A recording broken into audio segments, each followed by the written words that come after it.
बारे में आपको शामिल करना चाहती हूँ, बताना चाहती हूँ व्हाट वी वेंट थ्रू। तो अगर आप लोग गौर करें, लेकिन उससे पहले मैं आज यहाँ पे बैठी हूँ, या आज आप लोग सब आफिया को जानते हैं, तो इसमें सबसे ज्यादा जो हम शुक्रिया करना भूल जाते हैं, जो कम से कम मैं कभी नहीं भूल सकती, और वो है मेरे मीडिया के अजीज भाई और अजीम भाइयों और मेरे जो कैमरामैन हैं। और वो अगर इन्होंने आवाज नहीं उठाई होती, मेरी आवाज को पाकिस्तान के घर तक नहीं पहुंचाया होता, कौम तक नहीं जाता, तो मेरे घर की बेटी आज कौम की बेटी नहीं होती। और इसकी मैं हमेशा मशकूर हूँ। और आप सब साथियों के लिए हमेशा मेरी यही दुआ रहती है कि अल्लाह ताला आपको अपनी अमान में रखे और आपको कभी भी जीते जी कभी भी अपने किसी प्यारे के बिछड़ने का दुख ना हो। आप सोच नहीं सकते कि ये दुख कैसा है। ना जिंदों में होते ना मुर्दों में होते, रोज जीते हैं और रोज मरते हैं। आमना बाजी को देखे और तमाम मिसिंग पर्सन जिनको पता ही नहीं है। एक आस होती है, मरे का सब्र आ जाता है, यकीन जानिए, लेकिन खोए का नहीं आता। उनसे पूछे जिनके दिल से गुजरती है। लेकिन एक छोटा सा पस मंजर अपनी 70 साला मुख्तसर सी तारीख में हमारा वतन अजीज पाकिस्तान ने अपने हिस्से की से कहीं ज्यादा मुश्किलात सही हैं, मगर हमने अपने वकार और गैरत को मजरूह होने नहीं दिया था। इसी वजह से हमारे मुखालिफिन मुखालफत जरूर करते थे, लेकिन हमें इज्जत की निगाह से देखते थे। हम कहीं बाहर जाते थे, हम पाकिस्तानी फख्र से कहा करते थे कि हम पाकिस्तानी हैं। मगर हमारा ये वकार और हमारी ये इज्जत उस वक्त से मजरूह होनी शुरू हुई जब एक डिक्टेटर आए और उसने हमारे ही अपने हमवतनों को, अपनी बहनों, बेटियों, भाइयों, बेटों को अपने तागूती आका को फरोख्त करना शुरू कर दिया। वो तो फख्र से अपनी किताब में बयान करते हैं कि कितने डॉलर कमाए हैं इस घिनौने फेल से उन्होंने। जो इज्जत बैरून मुल्क थी वो खत्म हो गई, वो खाक में मिल गई, और पाकिस्तानियों और इस हरे पासपोर्ट की इज्जत खत्म होती चली गई। पाकिस्तानी हुक्मरानों के बारे में आजकल हकारत से कहा जाता है कि ये तो अपनी माँ को चंद डॉलर के एवज फरोख्त कर देते हैं। ये हमारी इज्जत रही है। मैं शर्मिंदगी से कहूंगी कि हम हुक्मरानों को कह रहे हैं, लेकिन जब ये कलंक का टीका हमारे माथे पे सजाया जा रहा था तो हम सब भी खामोश थे, मैं शामिल। ये चूंकि आसान था, खामोश रहना बहुत आसान है। हमारे पास बहुत बहाने थे कि हम कर क्या सकते हैं। हम बेचारे, यकीनन कुछ ना कुछ उन लोगों ने किया होगा जो उनको पकड़ लिया, हमें क्यों नहीं पकड़ लेते। ये कोई हमारा मसला नहीं है, उनका मसला है। ये चीजें कह के खामोश रहना बहुत आसान है। जब मेरी अपनी बहन अगवा हुई तो पता चला, मैं भी यही कहा करती थी, हमारे किसी को ना उठा लें। अल्लाह ने दिखाया कि अब बोलो। अल्लाह को पता है या हमें पता है कि वो कितनी मासूम थी, लेकिन मैं तो बहन हूं।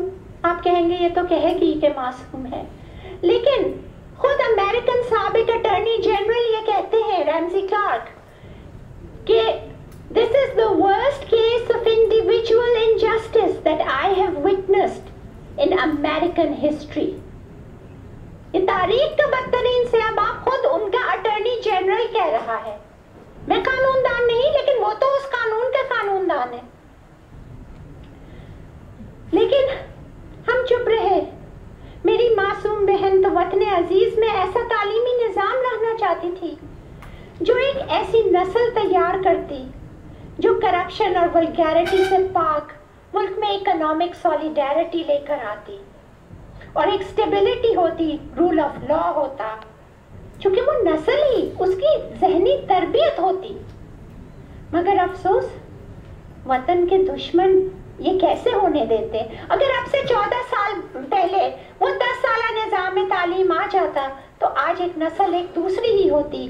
आज हम हिकारत से नहीं देखे जा रहे होते। आज हमारे नौजवान लंबी लंबी लाइनों में दूसरे मुल्कों के वीज़ों के लिए नहीं खड़े होते, बल्कि लोग पाकिस्तानी यूनिवर्सिटीज के लिए वीज़ों में लाइन के लिए खड़े होते। मुझसे कहा गया था कि खामोश रहो, बहुत जल्द आफिया लौटा दी जाएगी, और अगर बोली तो लाशें मिलेंगी। भारी तावान मांगा गया, जो अदा भी कर दिया गया, लेकिन दिन हफ्तों में और हफ्ते सालों में तब्दील होते चले गए। मुझे बताया गया कि अगर मैं बोली तो मेरे बच्चे भी उठा लिए जाएंगे। मेरी माँ से कहा गया कि अपनी बेटी को लगाम दे दो, वरना दूसरी बेटी को भी रोगी। मेरे बच्चे यतीम हो जाएंगे। मैं दुनिया भर में जहां राब्ता करती थी, एक अजीब पुरअसरार सी खामोशी थी। फिर कुछ सालों बाद ये पैगाम आया कि वो और उसके 3 नन्हे मासूम बच्चे, 5 साल का अहमद, 3 साल की मरियम और 6 महीने का शीरख्वार सुलेमान,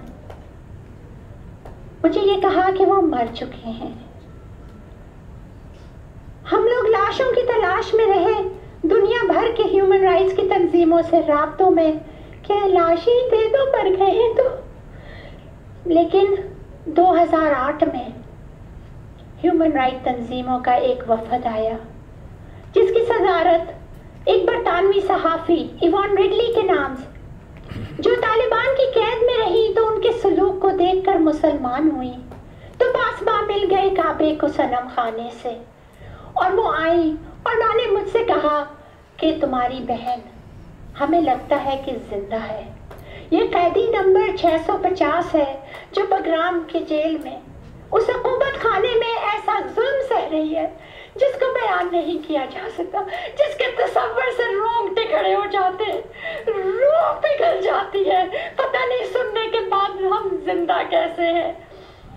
लेकिन मेरे सामने धमकियों की एक पूरी यलगार थी।